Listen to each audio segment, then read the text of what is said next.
Antoine Bernal et Orphée dans la lice 1, ce qu'on appelle donc des écus, des boucliers écus, et vous en allez voir d'autres avec des boucliers un tout petit peu plus petits qui sont accrochés au bras, donc souvent ce qu'on appelle en pelle à tarte, qui permettent normalement la percussion, mais qui sont donc plus petits, plus légers, qui couvrent moins, donc qui apportent moins de protection, mais qui permettent un déplacement plus rapide. Sur ces boucliers, souvent, là c'est pas forcément le cas pour beaucoup, mais vous pouvez avoir les blasons, donc c'est-à-dire les signes d'identification des combattants et des clubs des combattants. Donc leur couleur et possiblement aussi les dessins de leur blason. Dans la lice 2, s'affrontent donc lice 1, pardon, victoire Antoine Bernal. Tandis que dans la lice 2, du coup, s'affrontent Emmanuel Legrand pour la SAPE à Paris et Emmanuel D'Angelo pour les Dragons d'Armes. Donc Emmanuel avec Emmanuel Legrand, parce que c'est deux Emmanuel, avec la ceinture rouge et le tabard noir et blanc. Et Emmanuel D'Angelo avec la ceinture bleue et ce tabard donc des Dragons d'Armes très reconnaissable, vert avec le dragon d'or et son épée d'argent.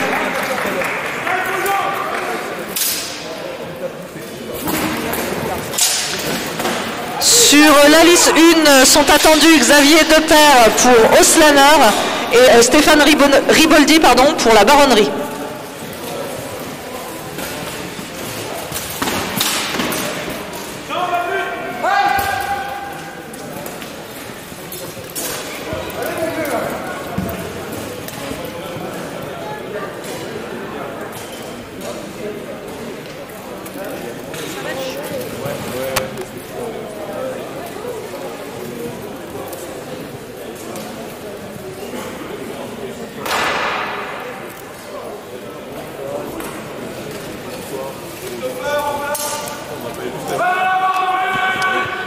En lice 1 commence donc le combat entre Xavier Depère et Stéphane Riboldi, donc Xavier qui aura la ceinture rouge et Stéphane qui aura la ceinture bleue. Tandis que dans la lice 2, c'est Emmanuel Legrand qui gagne son combat. Sont attendus dans la lice 2 Rodrigo González et Tanguy Lallemand, s'il vous plaît. Suivront Laurie Schmitt et Gabriel Debussac. Dans la lice 1, nous avons donc deux combattants avec des tabards assez similaires en couleur blanc et rouge. Donc leurs ceintures vous permettront de les différencier, mais aussi leur équipement. Vous voyez donc que les deux combattants portent des casques complètement différents. Vous avez d'un côté un casque, donc celui de Stéphane, donc le combattant à la ceinture bleue. C'est un casque avec ce qu'on appelle un mésaille, donc la visière devant qui est en barre, qui est ce qu'on appelle un wolf rib. Et en face, Xavier, donc avec la ceinture rouge, a ce que l'on appelle un casque clap-visor, avec un mésaille, donc une visière beaucoup plus fermée. Pourquoi clap-visor? Parce que tout simplement, c'est un mésaille qui s'ouvre avec juste un point d'attache au milieu. Et quand vous l'ouvrez, vous le fermez, attention, attention, ça fait clap. Donc un clap-visor.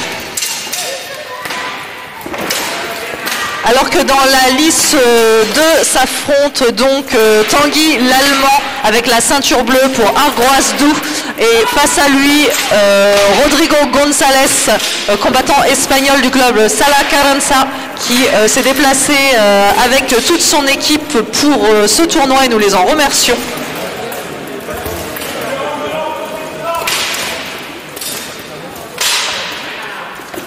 Je rappelle pour les spectateurs que les points qui comptent sont les points qui sont donnés uniquement avec le tranchant de l'arme métallique dans l'armure adverse et sur les zones autorisées, c'est-à-dire tête, torse, bras, jambes.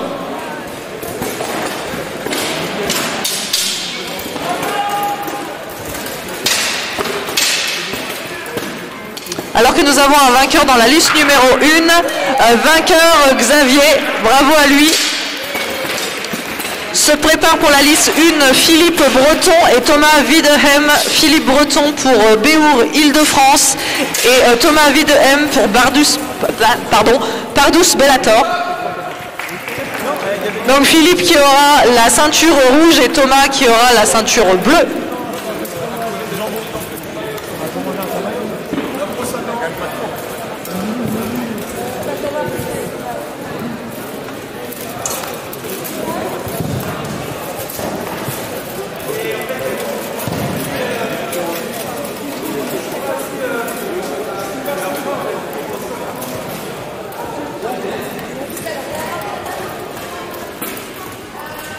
donc sur la liste 2, le vainqueur,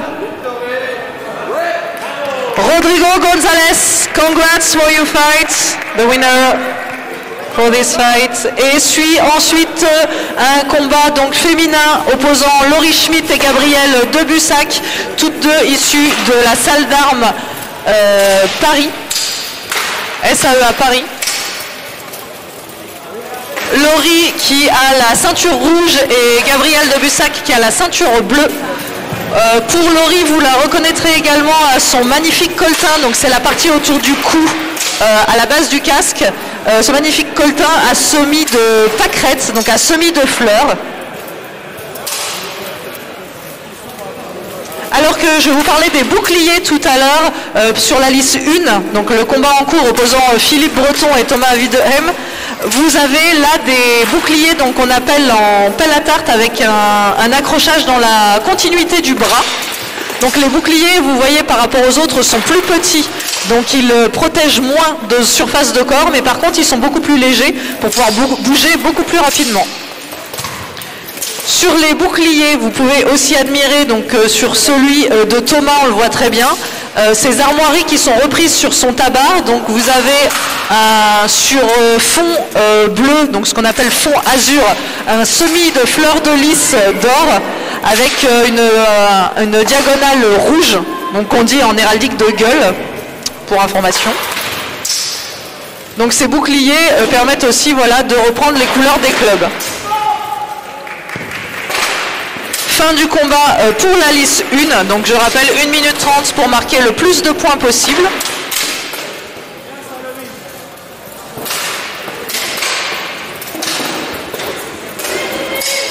Donc on a l'impression 1 minute 30 que c'est pas très long, mais je vous assure qu'une fois qu'on est dans l'armure et qu'on est en combat non-stop, il faut gérer ses mouvements, gérer sa respiration, gérer la tension dans les épaules aussi pour pas se fatiguer très rapidement, puisqu'on a plusieurs combats enchaînés pour sortir des poules, et si on sort des poules, on a ensuite les phases finales.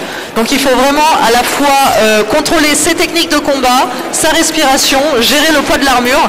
Donc finalement 1 minute 30, quand on est dans l'armure à combattre, ça peut être assez long.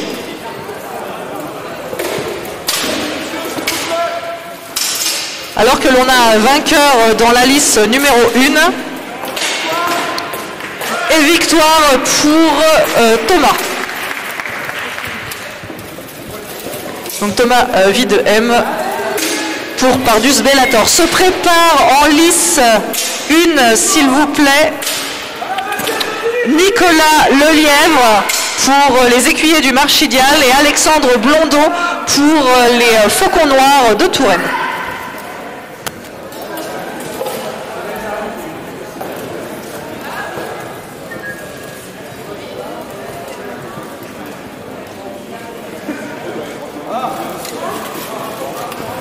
Ah, en lice 1,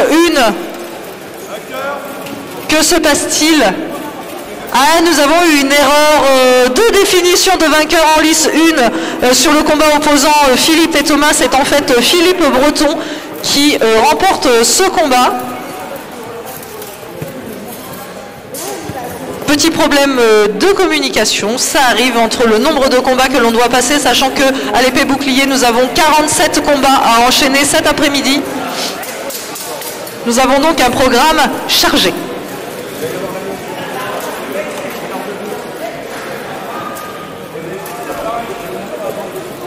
Sont donc attendus en lice 1 Nicolas Lelièvre et Alexandre Blondeau, tandis qu'en lice 2, Laurie Schmidt remporte son combat. Sont attendus en lice Emmanuel D'Angelo et Fabien Doyona pour la liste 2. Emmanuel D'Angelo donc pour les Dragons d'Armes qui s'oppose à Fabien Doyona pour la garde du Roussillon. Donc Fabien reconnaissable à la ceinture bleue et à son tabard bleu, jaune et rouge. Et donc face à lui Emmanuel D'Angelo qui sera reconnaissable à son tabard vert à dragon d'or. Et à qui nous sommes en train de mettre normalement la ceinture rouge qui va permettre aux arbitres de les différencier également.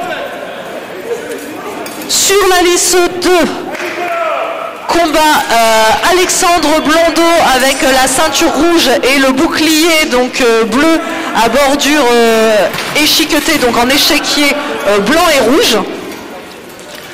Tandis qu'en face de lui, nous avons Nicolas Lelièvre qui porte les couleurs rouges et les blasons des écuyers du Marchidial.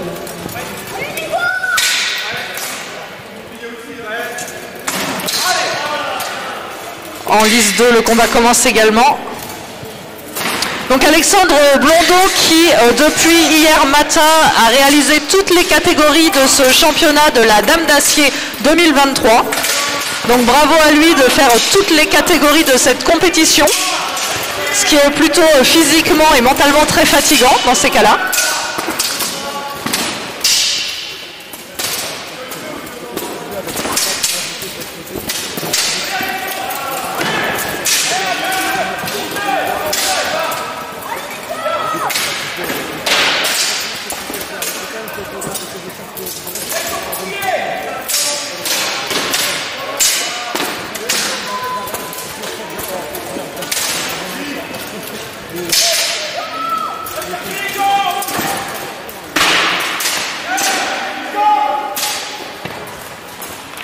Fin du combat sur la liste 1, bravo les combattants. Je rappelle 1 minute 30 pour marquer le plus de coups possible. Pour ceux qui viennent de nous rejoindre, les coups qui comptent sont les coups donnés avec le tranchant de l'épée, donc c'est-à-dire la partie la plus fine de l'épée, qui bien entendu porte le nom de tranchant mais n'est pas aiguisé pour des raisons évidentes de sécurité, puisque nous n'avons pas tellement envie d'amputer ou de blesser, voire de tuer nos combattants, hein, c'est pas le but, nous restons dans un sport. Et donc du coup les épées sont ce qu'on appelle bluntées, mais on doit quand même frapper comme si on utilisait ce tranchant, donc dans l'armure, c'est-à-dire tête, corps, bras et jambes. Tous les coups donnés dans le bouclier ne sont pas comptabilisés. Vainqueur Nicolas Lelièvre pour les écuyers du Marchidial, bravo à lui. Les combattants suivants dans la liste 1 sont Stéphane Riboldi pour la baronnerie qui sera opposé à Maximilien Hamon pour Martel. Donc Stéphane Riboldi qui sera entièrement rouge avec la ceinture rouge, ça c'est pratique. Et Maximilien Hamon avec le tabard bleu qui sera avec la ceinture bleue. Merci messieurs les arbitres de nous avoir coordonné le tout pour plus de simplicité. Tandis que dans la liste 2, c'est Emmanuel D'Angelo des Dragons d'Armes qui remporte son combat.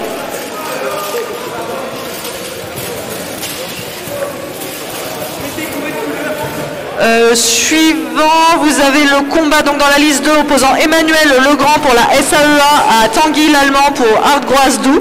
Donc ils sont attendus en liste 2. Suivront ensuite sur cette liste 2 Gabriel de Bussac et Gemma Maria Paral-Sola. Tandis qu'en liste 1 commence le combat entre Stéphane en rouge et Maximilien en bleu. Combat extrêmement dynamique, ils sont motivés, ils veulent en démordre bien sûr. N'hésitez pas à encourager dans le public ou dans le chat votre combattant préféré.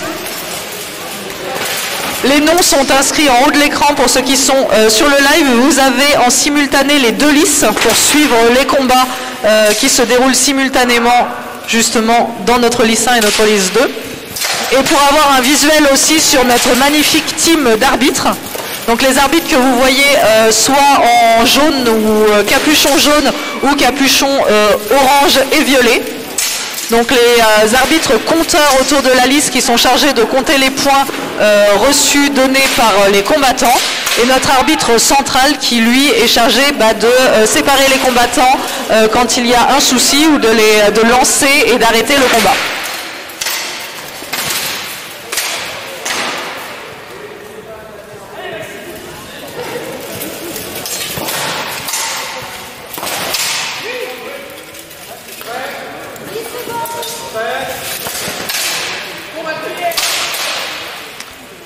Et le combat entre Emmanuel Legrand et Tanguy l'Allemand commence en liste 2.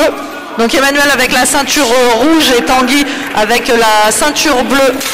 sachant que Tanguy est beaucoup plus reconnaissable par le semi-dermine qui habille son tabard. Je rappelle que le tabard, c'est la veste en tissu que portent les combattants par-dessus leur armure, qui permettent à la fois de les reconnaître, mais aussi de protéger un peu l'armure, puisque l'armure est un équipement sportif assez consommable, et vu que ça a un coût assez important, on essaye de la préserver au maximum.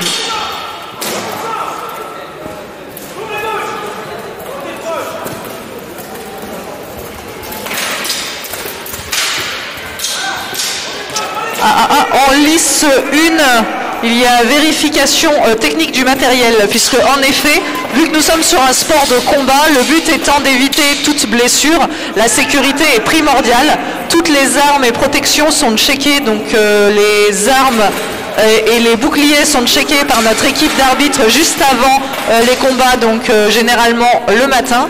Et quand ils rentrent en lice, les arbitres recheckent les équipements qui couvrent les combattants, c'est-à-dire qu'ils regardent s'ils ont bien le casque attaché à la tête avec la sangle qui passe sous le cou, que l'on appelle une jugulaire, et s'ils ont bien une protection au niveau de la nuque, parce que même si cette partie normalement est interdite à la frappe, en cas de frappe accidentelle, il faut que cette partie soit protégée. Et pareil, si une arme casse, si une protection se détache, l'arbitre central arrêtera le combat et donnera 1 minute à l'équipe du combattant pour faire les réparations ou les échanges. Alors que nous avons un vainqueur en lice 1, Maximilien, donc pour Martel, bravo à lui. Se prépare pour la lice 1, Xavier Deper contre Thomas Wiedehem, s'il vous plaît. Donc Xavier pour Oslaner et Thomas pour Pardous Bellator. Tandis qu'Emmanuel Legrand remporte son combat contre Tanguy. Sont attendus en lice 1 Laurie Schmitt, je crois. Attendez, bougez pas, je cherche. Non, Gabriel Debussac et Réma Maria, s'il vous plaît. Donc Gabriel pour la SAE à Paris et Réma Maria pour la Sala Carenza qui nous vient directement d'Espagne.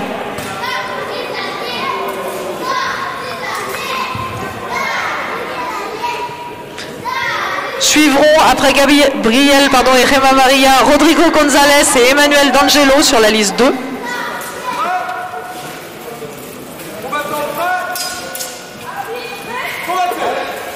Tandis que Xavier et Thomas s'affrontent en lice 1. Donc Xavier en rouge et Thomas avec la ceinture et le tabard bleu et rouge.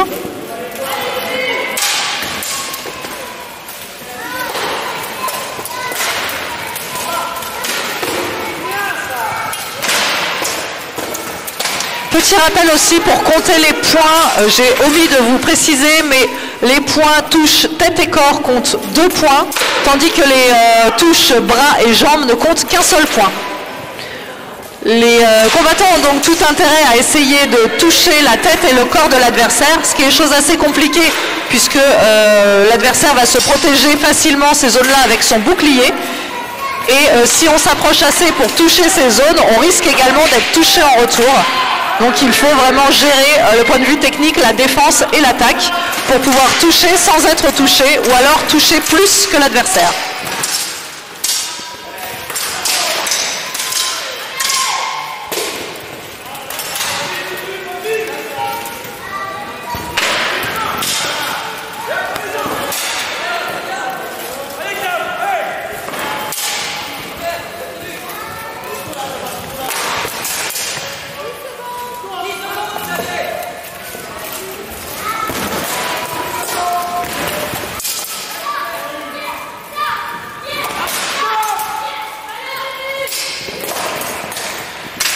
Et fin du temps en lice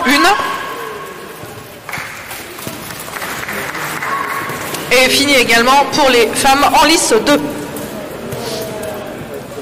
Pendant que les arbitres débriefent pour faire le point sur les points, bien sûr, donc ils vont faire donc le point, puisqu'ils, je vous le disais, ils sont plusieurs à compter. Généralement, ils sont 2 à compter les points sur un combattant pour pouvoir croiser leurs informations et donner les bonnes informations à l'arbitre central.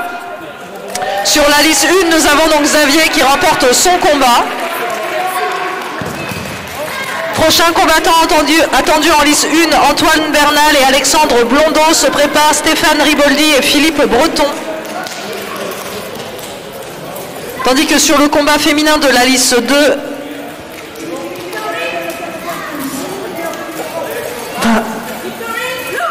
vainqueur Réma Maria. Bravo les filles. Sont attendus à leur suite Rodrigo González et Emmanuel D'Angelo. Se prépareront Laurie Schmitt et Cindy Duhaillon, s'il vous plaît.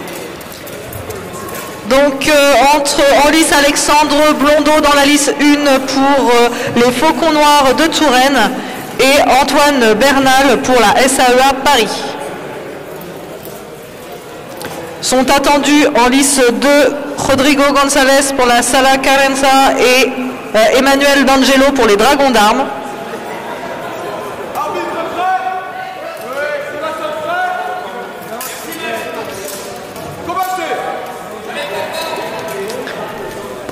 Alors que les combats reprennent en lice 1.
Donc nous avons, je rappelle, en lice 1, Antoine Bernal pour la SAEA Paris avec la ceinture rouge, opposé à Alexandre Blondeau pour les Faucons Noirs de Touraine avec la ceinture bleue.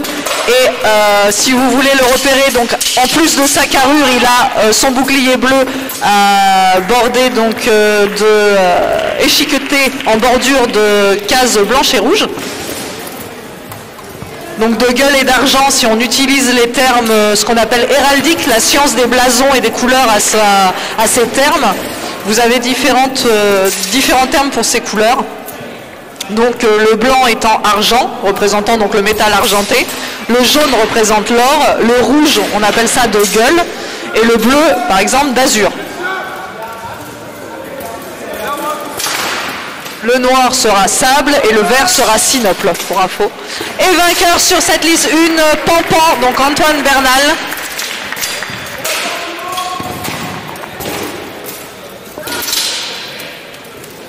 Combat suivant sur la liste 1, Stéphane Riboldi pour la Baronnerie contre Philippe Breton pour Béour Île-de-France. Se préparent Orphée Hagenstein et Nicolas Lelièvre.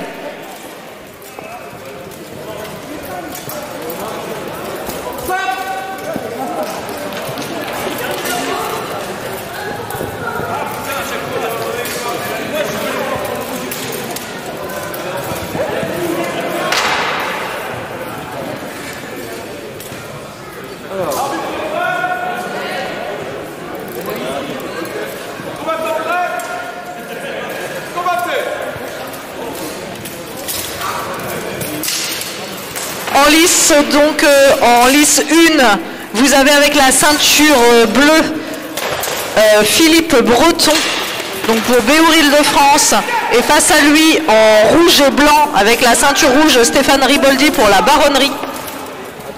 Non, c'est rien, t'inquiète.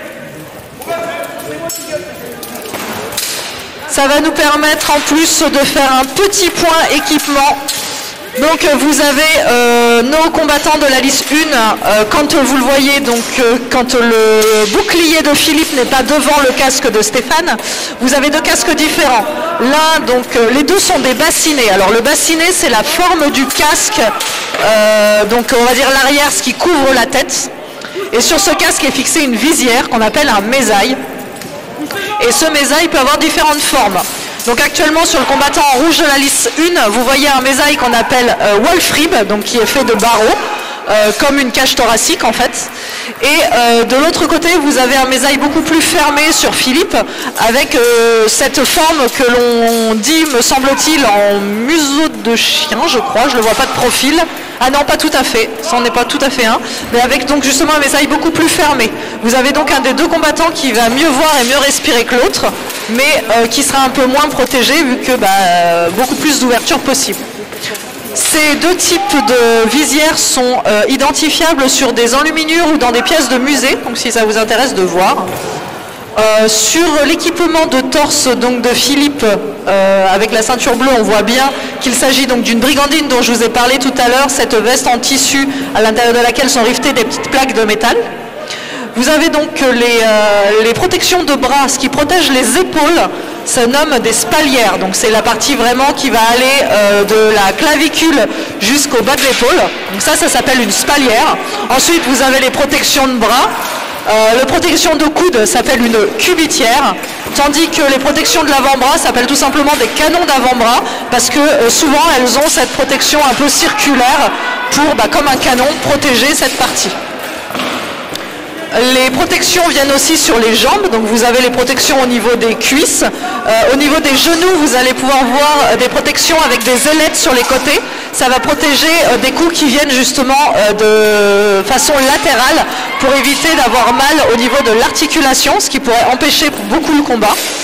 Et enfin, au niveau des mollets et des tibias, vous avez ce que l'on appelle des grèves. Alors, je vous rassure, le mot grève n'a aucun rapport avec une quelconque manifestation sociale, même si nous y sommes beaucoup en ce moment. Selon l'étymologie la plus admise, le mot grève, en fait, viendrait possiblement de l'arabe, repris ensuite par le portugais, donc au début du Moyen-Âge. Le mot donc du mot greba, qui veut dire, en fait, qui désigne soit le tibia, soit cette arête au niveau du tibia, et qui a donné ce nom à la protection de tibia actuelle, grève. Alors qu'en lice 1, le vainqueur est Stéphane Riboldi pour la baronnerie. En lice 2 s'affrontent donc les femmes, donc vient de finir le combat opposant Cindy Duhaillon pour la confrérie des loups et Laurie Schmitt pour la SAE à Paris.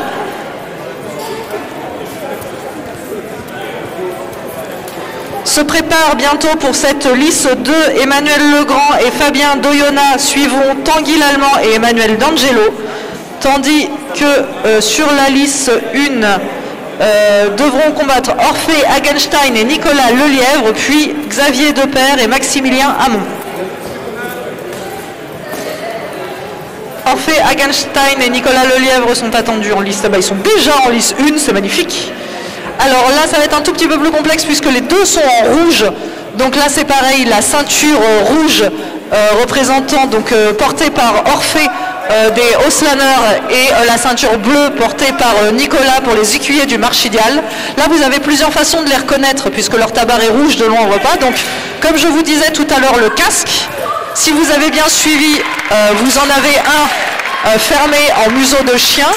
Et l'autre, alors ouvert, là nous ne sommes pas sur un wolf rib, mais nous sommes sur ce qu'on appelle sur un nasal, puisque, attention, c'est très compliqué, il y a une protection au niveau du nez. Merci.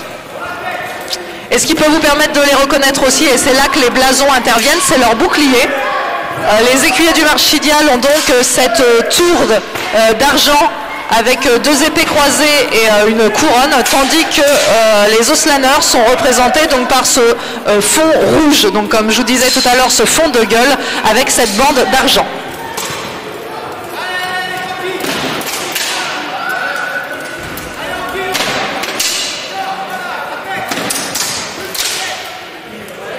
Et le combat commence en lice 2 entre Fabien Doyona de la garde du Roussillon avec la ceinture bleue et en face Emmanuel Legrand avec la ceinture rouge et le tabard noir et blanc de la SAE à Paris.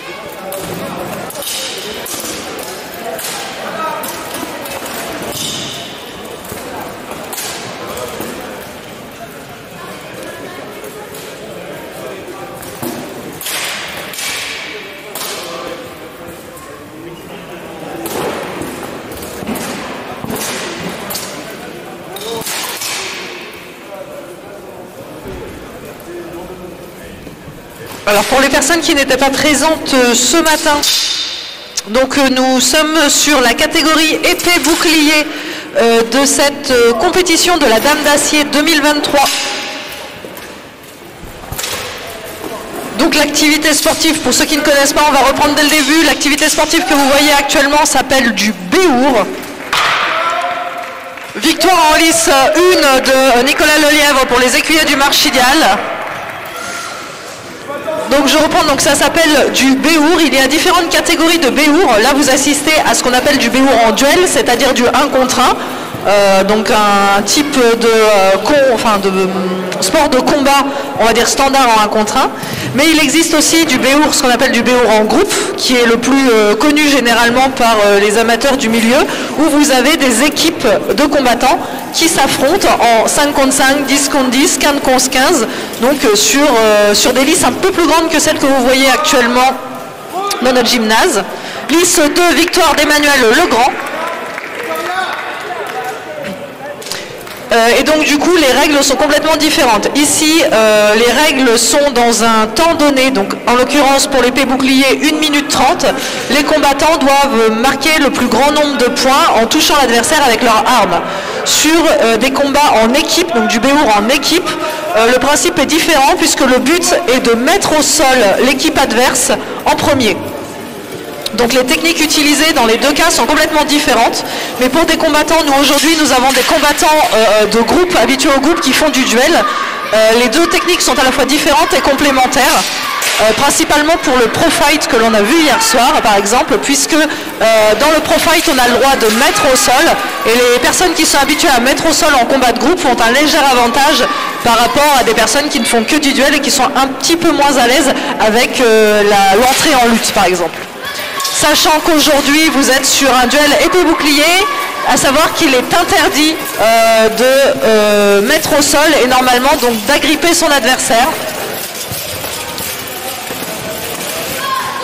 Il faut utiliser uniquement son arme, donc son épée, pour frapper l'adversaire et son bouclier pour parer les coups, donc arrêter les coups, ou alors gêner l'adversaire en bloquant son bouclier, en bloquant sa visibilité grâce à ça.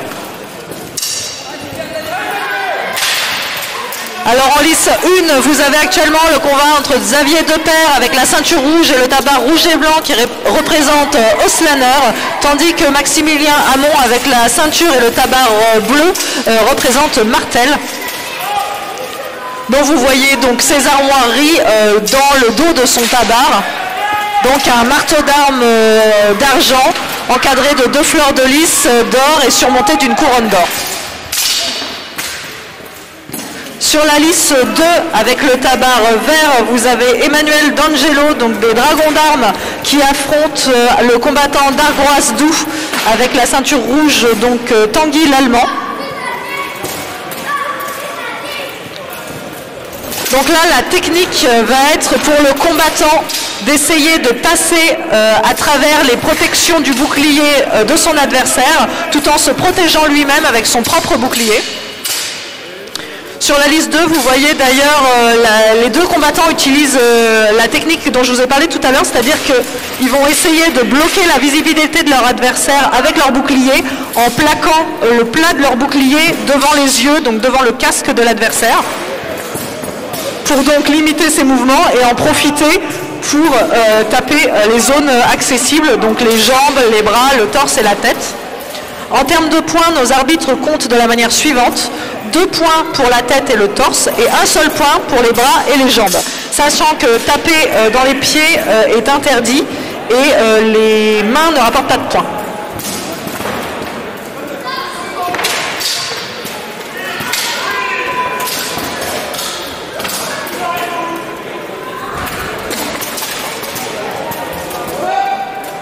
Alors en effet, pour le pro fight féminin Virginie, on est normalement sur le même temps pour les hommes et pour les femmes. Après, les temps de combat et le nombre de rounds va dépendre de l'organisateur aussi.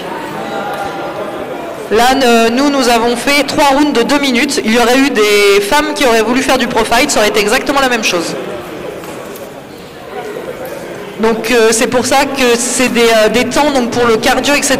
C'est des choses sur lesquelles il faut beaucoup s'entraîner, principalement s'il y a des femmes qui veulent faire du pro fight. Donc c'est intéressant de s'entraîner sur ces temps-là, apprendre à respirer, à s'économiser, à porter l'armure sur des temps aussi longs avec les pauses aussi courtes.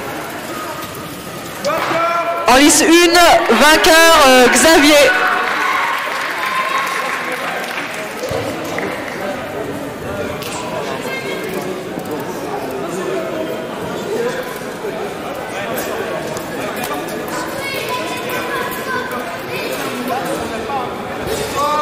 Donc en lice 2, victoire de Tanguy pour Argoise Doux. Donc en lice 2 sont attendus Gabriel Debussac et Cindy Duhaillon. Suivront Fabien Doyona et Rodrigo González. Tandis que sur la lice 1 sont attendus Antoine Bernal et Nicolas Lelièvre. Suivront Stéphane Riboldi et Thomas Wiedehem.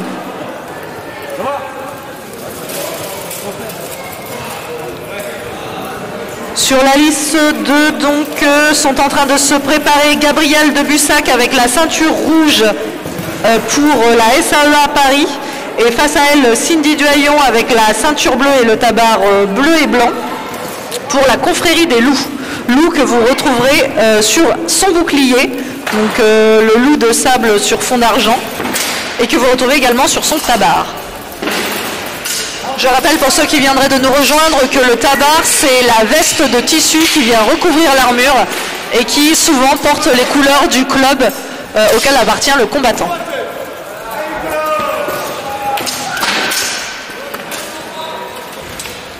Alors Virginie, normalement on peut changer de type d'arme, mais ça c'est toujours pareil, ça dépend et des combattants et de l'organisateur. En pro fight, du coup, par exemple hier on a eu un changement d'arme entre 2 rounds, mais les combattants s'étaient mis d'accord et l'organisateur avait validé. Donc c'est toujours pareil, ça a validé d'avance.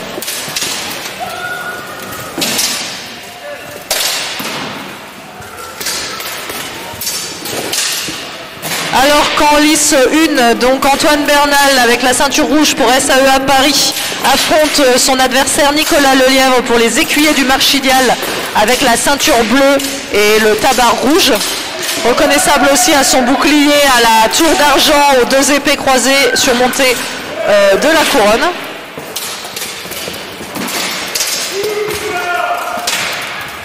Durien Virginie, nous sommes là pour ça, donc répondre aux questions du chat.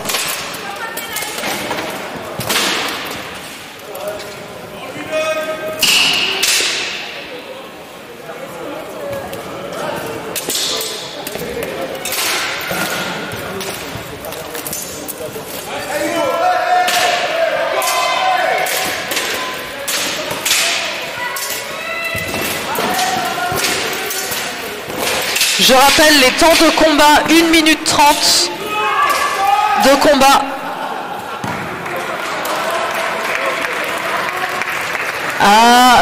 Notre maréchal de lice a perdu son drapeau d'arbitrage sur la liste 2.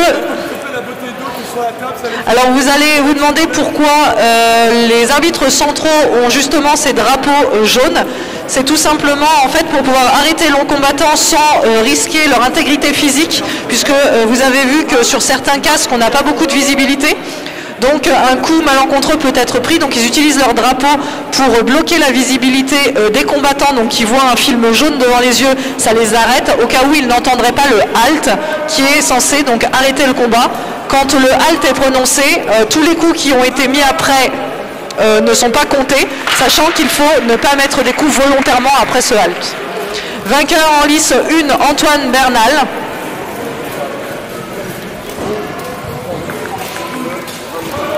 Sont attendus en lice Stéphane Riboldi et Thomas Wiedehem. Donc Stéphane Riboldi avec la ceinture rouge et le tabac rouge pour la baronnerie. Et Thomas donc Wiedehem pour Pardus Bellator. Tandis que sur la liste 2, victoire Gabriel Debussac, me semble-t-il, pour la SAEA Paris.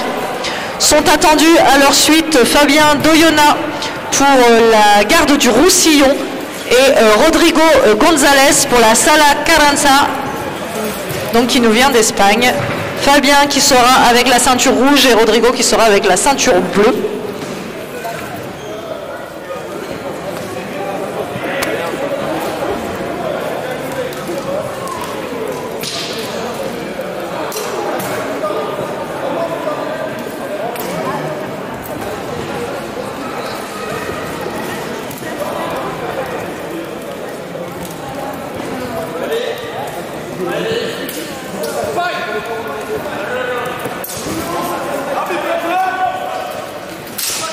Et sur la liste 2, donc Rodrigo qui affronte Fabien. Donc Rodrigo avec la ceinture bleue et le bouclier reconnaissable donc avec ce fond noir, donc ce qu'on appelle un fond de sable. Et alors il y a 2 dragons et il y a une phrase que je n'ai pas réussi à lire qui semble être, donc attendez.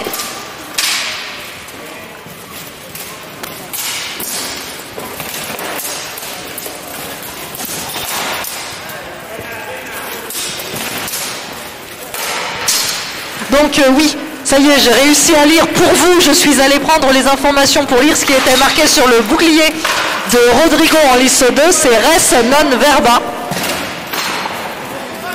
En gros, je crois que ça peut se traduire l'action plus que les mots, si on veut dire. Je crois que c'est ça, je ne suis pas sûre s'il y en a qui sont plus doués que moi en latin. Tandis qu'en lice 1, du coup, Thomas Widem de Pardus Bellator, donc avec le tabard bleu à fleur de lys et barre diagonale le rouge, affronte c'est Orphée.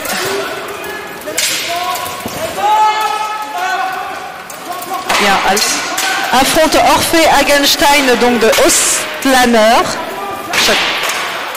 en rouge et blanc. Ah non, au moins que ce soit Stéphane Riboldi, non? Ah oui, non, pardon. C'est Stéphane Riboldi actuellement de la baronnerie en lice 1. Ils ont des tabards aussi des mêmes couleurs.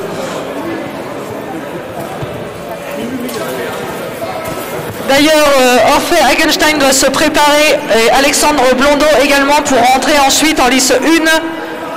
Tandis qu'en lice 2 sont attendus pour le dernier combat de cette lice, Laurie Schmidt et Rema Maria.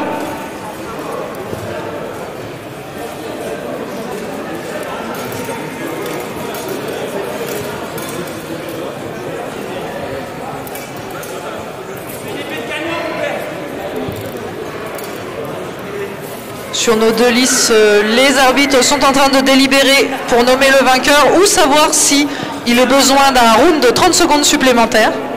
En effet, si les points ne permettent pas de départager les combattants, le corps arbitral peut décider de les faire combattre 30 secondes supplémentaires pour permettre de se faire départager.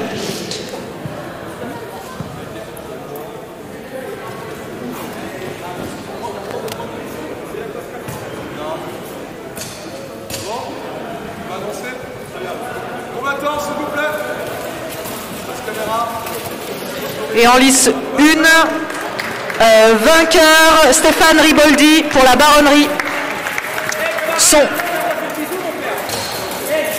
Il a besoin. Ah, Stéphane réclame son bisou, s'il vous plaît. Voilà, câlin fait. Combat suivant opposeront donc Orphée Hagenstein contre Alexandre Blondeau. Vous êtes attendu en lice, s'il vous plaît. Donc Alexandre Blondeau avec la ceinture bleue pour les Faucons Noirs de Touraine et Orphée Hagenstein avec la ceinture rouge et le tabard rouge et blanc pour Ostlaner. Victoire Rodrigo donc pour la Sala Carenza dans la lice 2.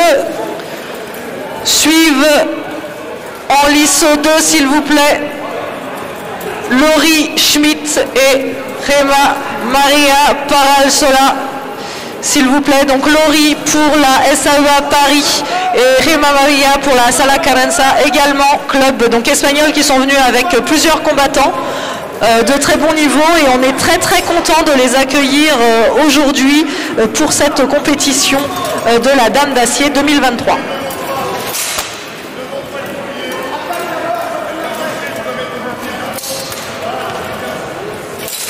Alors qu'en lice 1 combattent donc Orphée et Alexandre. Alexandre qui a perdu son pronostic ce matin puisqu'il avait pronostiqué qu'il casserait en tout 5 armes d'ast. Il y en a eu 2 seulement qui ont été cassées. Donc petite perte. Par contre, est-ce que l'on compte les 3 dalles cassées à coups d'armes d'ast dans la lisse? Si on compte les 3 dalles, en effet 2 armes plus 3 dalles, on est à 5.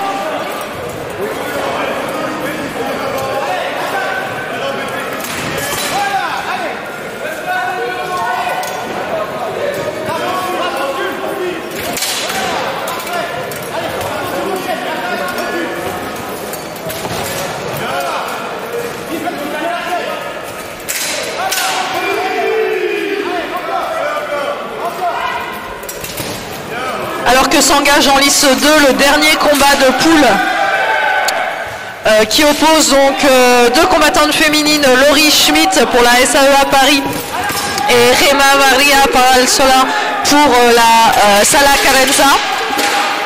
Donc Laurie avec la ceinture rouge et le coltin à fleurs et Rema Maria avec la ceinture bleue et la brigandine rouge.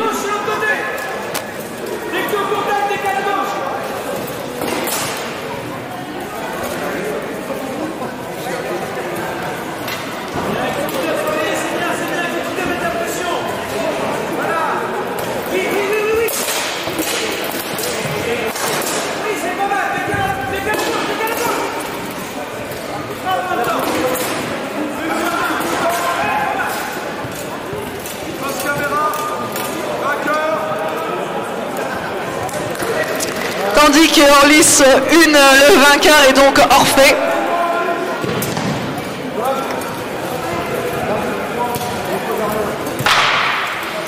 En lice 1, dernier combat de poule pour cette liste, Maximilien Hamon pour Martel avec la ceinture rouge et Philippe Breton avec la ceinture bleue pour Île-de-France BO. Ce sera le dernier combat, donc nous sommes là sur les 2 derniers combats des poules avant de passer au quart de finale, puis demi et finale. Donc Maximilien qui aura la ceinture rouge et le tabard bleu en lice 1, opposé à Philippe qui aura donc la ceinture bleue sur sa brigandine.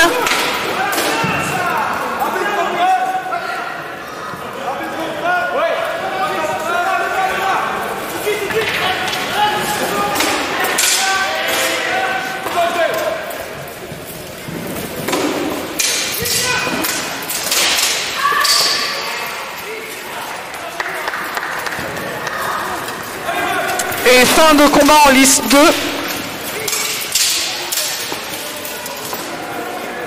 Les arbitres vont donc bientôt nous annoncer la gagnante de ce combat.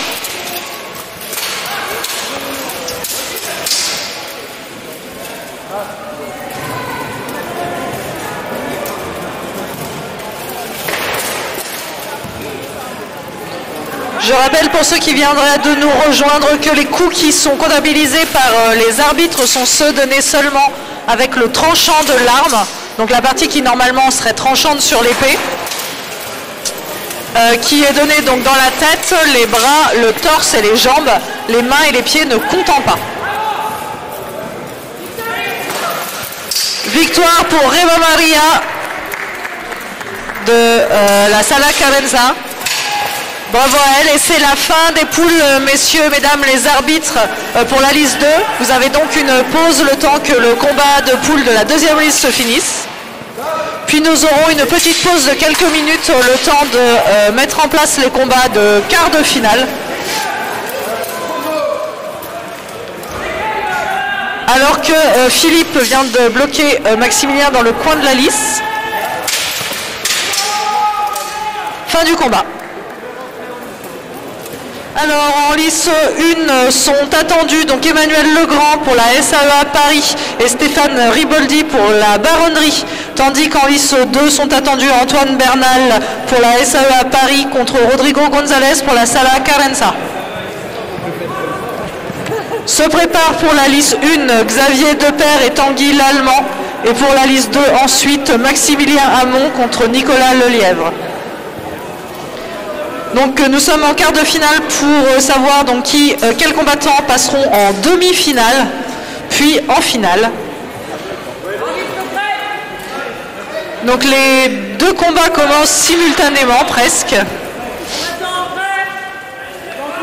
Vous avez en lice 2 donc Antoine Bernal avec la ceinture rouge et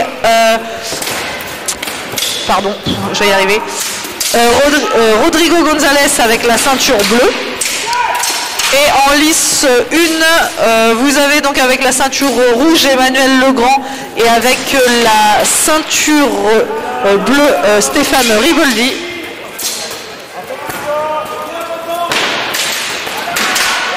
Pour ceux qui nous rejoignent uniquement pour ces quarts de finale, le combat durera 1 minute 30 et pendant cette minute 30, les combattants devront marquer le plus de points possible. Comment marque-t-on des points? Eh bien, c'est en donnant des coups avec la partie qui s'appelle le tranchant de l'épée, donc la partie la plus fine de l'épée, qui n'est bien sûr pas tranchante pour des raisons de sécurité. Et les coups doivent être donnés soit dans la tête, les bras, les jambes ou le torse, sachant que la tête et le torse rapportent 2 points aux combattants et que les jambes et les bras rapportent 1 seul point. Les mains, si elles sont touchées, ne rapportent pas de points et il est interdit de taper dans les pieds. De même, si l'arme est arrêtée par l'épée adverse ou par le bouclier adverse, le point ne compte pas. Et en lice 2, nous avons eu une perte d'armes. Donc perte d'armes et chute, ce sont des pénalités de points pour les combattants.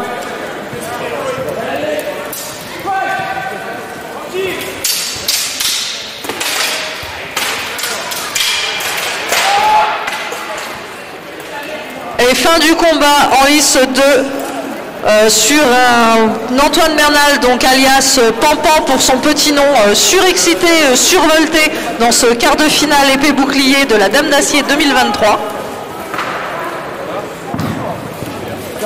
Tandis qu'en lice 2, donc, nous avons l'annonce du vainqueur, Emmanuel Legrand.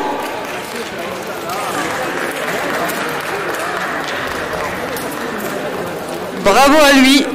Tandis que sont attendus donc en lice 1 Xavier Deper pour Oslaner et Tanguy l'Allemand pour Argroasdou. Donc pour le combat suivant des quarts de finale en lice 1. Tandis qu'en lice 2, le gagnant est Antoine Bernal, alias Pampan pour la SAEA Paris. Sont attendus en lice 2 Maximilien Hamon pour Martel et Nicolas Lelièvre pour les écuyers du Marchidial. Donc les écuyers du Marchidial avec le tabard rouge et la ceinture bleue. Et donc Maximilien Hamon avec son tabard bleu et la ceinture rouge. Donc dernier de chaque côté, dernier combat de ces quarts de finale avant de passer aux demi-finales. Le travail que ça va demander pour un truc qui sera pas beaucoup. Allez, Max! Dessous!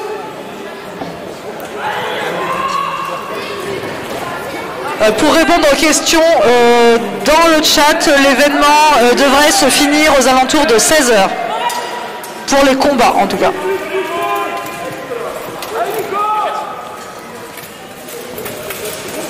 Les deux combats, pareil, commencent simultanément, donc...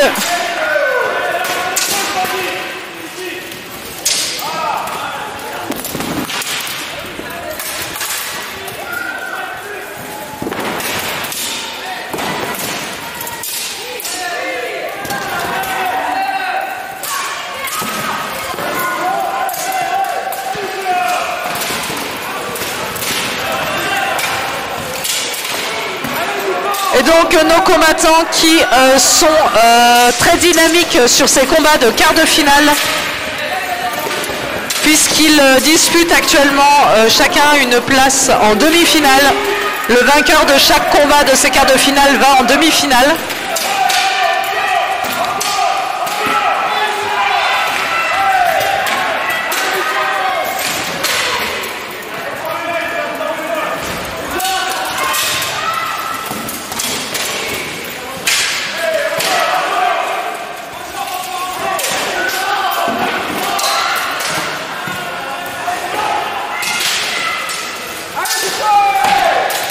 Le but des combattants est donc d'essayer de toucher l'adversaire en passant par-delà sa protection de bouclier. Ils peuvent également utiliser leur bouclier pour gêner l'adversaire dans sa visibilité, pour lui bloquer le bras ou l'arme.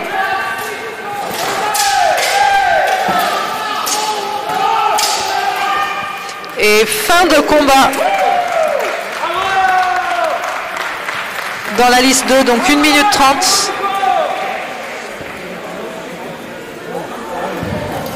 Et délibération donc de la part de notre équipe arbitrale, donc notre corps arbitral, pour savoir quels sont les combattants qui iront en demi-finale.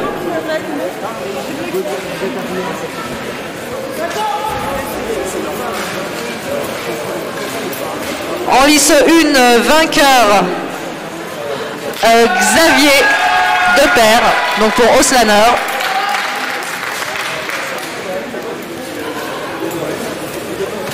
Dans la liste 2, le corps arbitral délibère toujours.